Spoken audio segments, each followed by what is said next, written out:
Year by year జరిగే సంబరాల్లో భాగంగా ఈ పైన ఒక పెట్టు ఉంటుంది. ఆ పెట్టెలో రాముడు పెట్టె అంటారు దాన్ని. ఈ రాముడు పెట్టె అనేది ఈ పైన ఉంటుంది. దాన్ని మొట్టమొదటిగా దించుతారు కిందకి.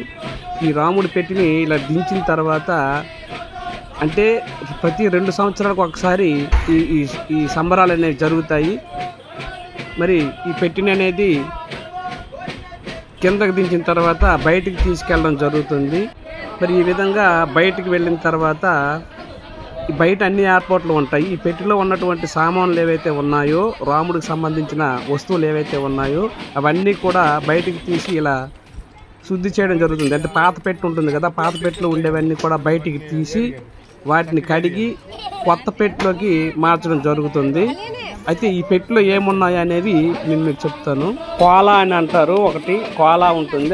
చూడండి అక్కడ మనకి ఒక చిన్న గదలా కనిపిస్తుంది కదా, అదే కోలా చూస్తున్నారు కదా. దాన్ని ఇప్పుడు నీట్గా శుద్ధి చేస్తున్నారు. ఆ కోలా, అలాగే తాళాలు, నాంపళ్ళు, అలాగే పసుపు, కుంకుమ, గంధము, పువ్వులు, జాజికాయ, జాపత్రి, సెంటు, తమలపాకులు, ఆకు వక్క ఇట్లాంటివన్నీ కూడా వేస్తూ వీటితో పాటు అందరూ కూడా చిల్లర పైసలు వేస్తారు. అవన్నీ శుద్ధి చేసిన తర్వాత ఇలా అందరూ కూడా దాన్ని ఇలా టచ్ చేస్తారు.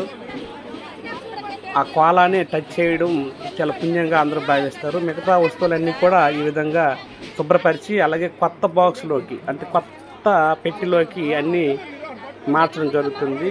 మార్చిన తర్వాత ఆ పెట్టెని కూడా ప్రతి ఒక్కరూ టచ్ చేస్తారు. టచ్ చేయడం వల్ల దాన్ని ముట్టడం పుణ్యంగా భావిస్తారు అందరూ కూడా ఇక్కడ. అలాగే దీన్ని అలాగే యాజిటీజ్గా లోపలికి మళ్ళీ తీసుకెళ్ళడం జరుగుతుంది. ఈ తీసుకెళ్లే క్రమంలో ఆ ఇంటికి పెద్ద కుమారుడు ఎవరైతే ఉంటారో వాళ్ళ చేతుల మీద తీసుకువెళ్తారు. ఈ సమయంలో ప్రతి ఒక్కరు లేడీస్ అందరూ కూడా వారి యొక్క కోరికలు నెరవేరేందుకు గాను ఇలా కొంగులు, అలాగే కన్ని పిల్లలు పెళ్లి కావాల్సిన వాళ్ళందరూ కూడా ఇలా చున్నీలు ఇట్లాంటివన్నీ కింద వాళ్ళ ఈయన తాకే విధంగా ఎవరైతే ఈ రాముని తీసుకెళ్తున్నారో ఆయన పాదాలు తాకే విధంగా అందరూ కొంగు పరుస్తారు. ఇవన్నీ తీసుకెళ్ళి ఈ లోపల వేయడం జరుగుతుంది. ఈ లోపల ఏదైతే దేవుడి గుడి ఉందో ఆ దేవుడి గుడిలో ఆ పెట్టిన అలాగే ఉంచుతారు. ఇప్పుడు మనం చూస్తున్నటువంటి ఈ కోలా ఉంది కదా, కోలానే ఒక దివిటీగా మారుస్తారు. ఇప్పుడు ఇక్కడ ఈ కోలానే రాముడు అన్నట్టు, అంటే కోలానే రాముడుగా భావించి ఆ కోలానే దైవంగా భావించి ఇదంతా కూడా ఈ కార్యక్రమం అంతా ముందుకు సాగడం జరుగుతుంది. ఇక్కడ చూసుకుంటే అలాగా కొంచెం మనం ఇంటి నుంచి బయటికి వెళ్ళి చూస్తే మనకి బయట కనిపిస్తుంది. స్నానాలు చేయించాం కదా, అది పాత బాక్సు.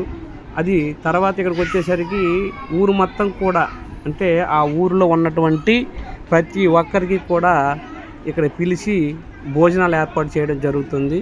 ఈ భోజనాల్లో ప్రతి ఒక్కరూ పాల్గొంటారు.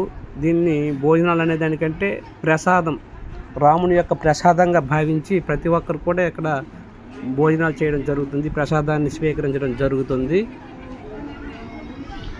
తర్వాత ఇప్పుడు లోపలికి ఏదైతే బాక్స్ తీసుకెళ్ళాం కదా మనం, ఈ లోపలికి తీసుకెళ్ళినటువంటి బాక్స్కి సంబంధించి పూజలు, ఈ పలహారాలు, ద్వీపాలు, నైవేద్యాలు అన్నీ కూడా ఇక్కడ ఈ మహిళలందరూ కూడా వచ్చి, గ్రామానికి సంబంధించిన అందరూ కూడా వచ్చి పూజలు చేసి నమస్కరించి వాళ్ళు ఇంటికి వెళ్ళడం అనేది ఒక ఆనవాయితీగా ఉంటుంది. ఈరోజు అంత ప్రాముఖ్యత ఉంటుంది.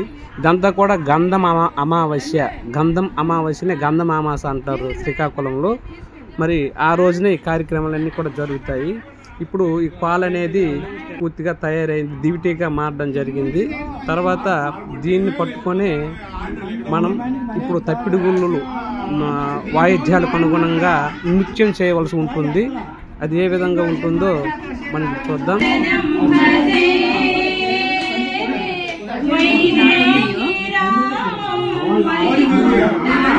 ఇప్పుడు కోల వెలిగించడం జరిగింది. కోల వెలిగించిన తర్వాత ఒక్కొక్కరుగా వాళ్ళ మెడలో పూలదండ వేసి ఆ కోల జ్యోతి ఆరకుండా తప్పిడి గుళ్ళకు అనుగుణంగా డ్యాన్స్ వేయవలసి ఉంటుంది. అది ఎలా ఉంటుందో ఇప్పుడు చూద్దాం.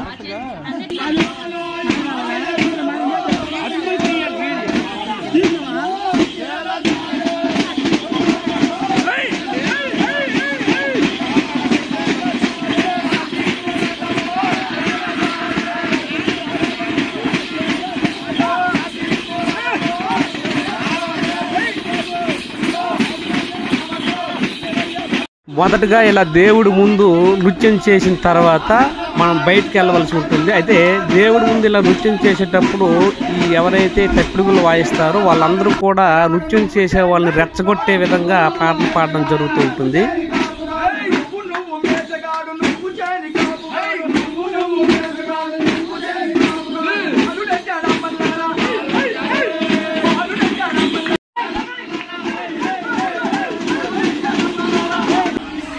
ఇంట్లో నుంచి బయటకు వచ్చి తర్వాత ఆ వీధిలో అందరి సమక్షంలో ప్రజలందరూ చూస్తుండగా ఇక్కడ నృత్యం చేయవలసి ఉంటుంది. వాళ్ళు పాటల ద్వారా మనల్ని రెచ్చగొడతా ఉంటారు. కానీ రెచ్చగొట్టినా సరే రెచ్చిపోకుండా నిదానంగా డ్యాన్స్ వేయాలంటే చాలా ఎక్కువ టైం డ్యాన్స్ చేయాల్సి వస్తుంది. అందుకే అలసిపోకుండా ఉండడం కోసం నిదానంగా డ్యాన్స్ చేయవలసిన అవసరం అయితే ఉంటుంది. అయితే చాలా వీడియో ఉంటుంది కానీ నేను అన్నీ కూడా కటింగ్ చేస్తున్నాను, ఎందుకంటే మనకు టైం సరిపోదు కాబట్టి.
ఇలా బయట డ్యాన్స్ చేసిన తర్వాత మళ్ళీ దేవుడి దగ్గరికి వెళ్ళడం జరుగుతుంది. లోపల ఉన్నటువంటి దేవుడి దగ్గరికి ఈ విధంగా వెళ్ళేటప్పుడు మళ్ళీ ఎవరైతే ఆ కోల ఇంటికి పెద్ద వ్యక్తి అయ్యి ఉంటారో అతని చేతుల మీదుగా కోల పట్టుకొని లోపలికి వెళ్ళడం జరుగుతుంది. వెళ్ళే క్రమంలో అతనికి కాళ్ళు కడగడం జరుగుతుంది. ఎందుకంటే ఇంతవరకు డ్యాన్స్ వేశారు కదా కోల పట్టుకున్న వాళ్ళందరూ కూడా, కాబట్టి ఆ కాళ్ళని శుద్ధి చేసి లోపలికి తీసుకెళ్ళడం జరుగుతుంది. అక్కడ కూడా కాసేపు మళ్ళీ నృత్యం చేసిన తర్వాత ఆ కోలని ఒక కుండలో, అంటే రాత్రంతా కూడా అది ఆరిపోకుండా అందులో ఆయిల్ పోస్తూ ఉండాల్సిన అవసరం అయితే ఉంటుంది.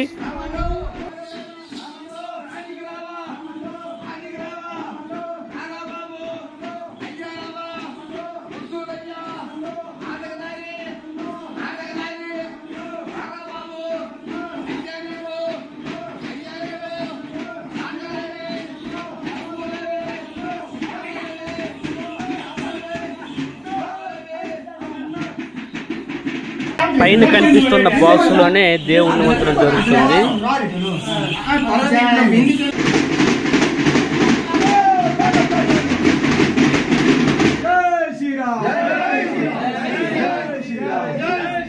ఇప్పటి వరకు సంబరాల్లో భాగంగా రాత్రి వరకు చేయవలసిన పనులన్నీ చేయడం జరిగింది. అనంతరం ఈ కొండలో నీళ్లు వేసి అవి కూడా ఎటువంటి వాటర్ నీళ్ళు ఫ్రెష్ వాటర్ తీసుకొచ్చి ఆ వాటర్లో ఈ కోలాని పెట్టడం జరుగుతుంది. అందరూ కూడా దీన్ని నమస్కరించి బయటికి వెళ్ళడం జరుగుతుంది. రాత్రి అంతా కూడా కోల వెలుగుతూనే ఉంటుంది. ఈ కోల అనేది దేవుడు, రాముడికి ప్రతిరూపము ఈ కోల కాబట్టి నైట్ అంతా కూడా కాపలా ఉండడం జరుగుతుంది. అందరూ కూడా ఎవరి ఇళ్ళకి వాళ్ళు వెళ్ళిపోతారు. వెళ్ళిపోయిన తర్వాత వచ్చేసి మనకి నైట్ అంటే వేకువజామున 4 గంటలకి అన్నట్టు ఈ 4 గంటలకు మళ్ళీ ఈ ఫ్యామిలీ మొత్తం అందరూ కూడా అంతా కూడా లేచిన తర్వాత రాముడిని పిలుస్తారు. రాముడిని పిలిస్తే రాముడు అనేది ఇక్కడ పలకడం జరుగుతుంది. ఏ విధంగా పలుకుతాడనే విషయం కూడా మనం రికార్డ్ చేసాం. అది కూడా మీకు చూపించడం జరుగుతుంది. ఈ విధంగా ప్రతి ఒక్కరూ నమస్కరించి బయటికి వెళ్ళడం జరుగుతుంది.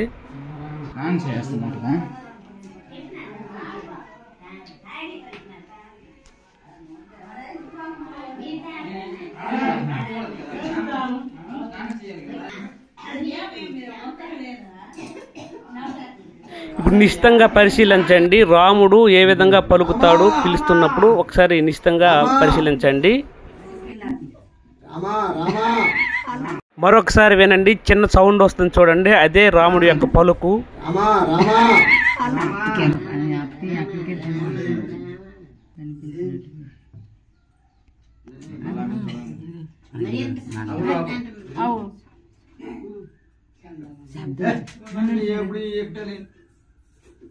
రామా పలికింది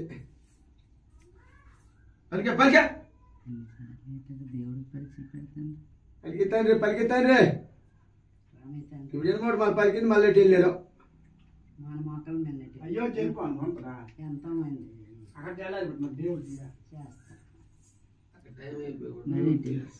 పలకాలా పలకాలా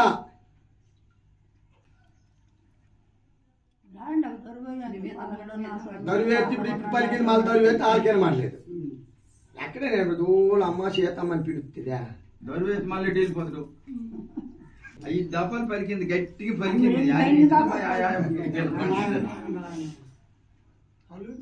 పువ్వులు రాలినప్పుడు రాముడిని పలికించిన తర్వాత రాముడిని కొండెక్కించడం అంటారు. కొండెక్కించడం అంటే ఇందాక చూపించాను కదా పైన ప్లేసు, ఆ ప్లేసులో ఈ రాముడిని మళ్ళీ భద్రపరచడం జరుగుతుంది. ఈ విధంగా భద్రపరిచి హారతి ఇవ్వడం జరుగుతుంది. మళ్ళీ 2 సంవత్సరాల వరకు దీన్ని ఎవరు కూడా కదపరు. మళ్ళీ ఇదే రోజున మళ్ళీ సంబరాలు జరుగుతాయి కాబట్టి అదే రోజున మళ్ళీ ఇది తీసి ఇదే ప్రాసెస్ అనేది జరుగుతూ ఉంటుంది. ఇదండి మా తాతగారింట్లో జరిగినటువంటి సంబరాలకు సంబంధించిన ప్రతి ఒక్క విషయాన్ని కూడా పోసగుచ్చినట్టు మీకు తెలియపరచడం జరిగింది. థ్యాంక్ యూ అండి, thank you for watching, thank you very much. అందరూ కూడా హారతి ఇప్పుడు ఇస్తారు కాబట్టి ఈ హారతిని మీరు కళ్ళకి హద్దుకొని నమస్కరించి మీరు స్వామివారి ఆశీర్వాదాలు పొందుతారని ఆశిస్తున్నాను. Thank you for watching.